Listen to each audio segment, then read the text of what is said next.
kudada nekuripwa kugara uri murume akakwana. Wotomuka mauseni, wotobikirwa tea, wotogadzirirwa masandwich. Hanzi baba wari kuenda kunobasa, wari kuenda kubasa kunoshanda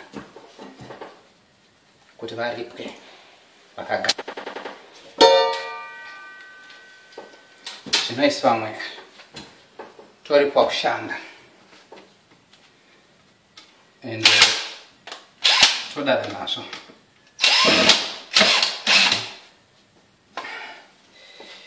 Vamwe vedu vanenge vachingofara, hanzi ndokuripwa kuvata pabasa.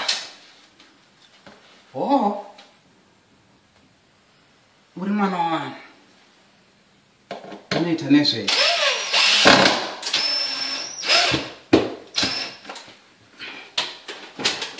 Isu tinoripwa kushandisa pfungwa.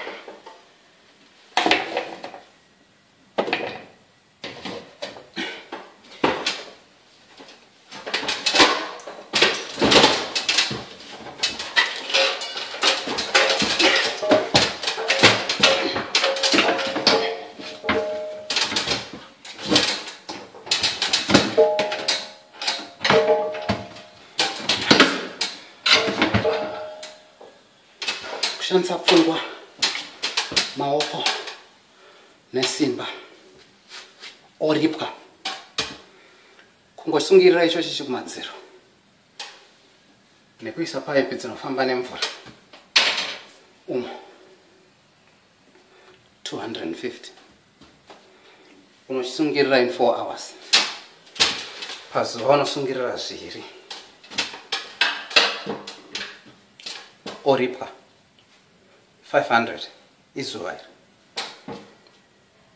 Ita meti dzako kuti pasvondo mazuva 5 uri kuripwa mari.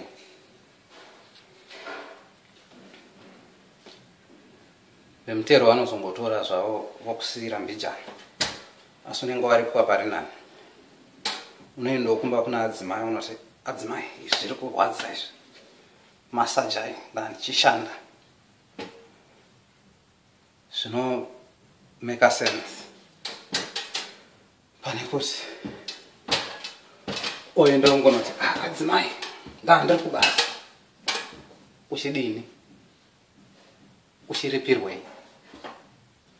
Munhu wechirume ripirwa kushanda kwete kuripirwa kugara.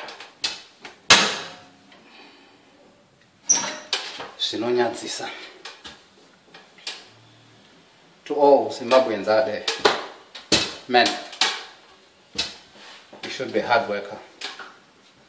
Don't care what you do, just get up in the morning and do your work. It doesn't make any sense. Todzokera kumba kana toenda kumba tonoshandisa maskira tikuba kuno chiuya nawo. Ende kune vaya vanongofunga kuti vanhu vese vari ku-UK tiri kupisika chembera. Not everyone ari kuita BBC. Vamwe vedu tiri kushandisa pfungwa kuita zvine musoro. Peace. Love you all.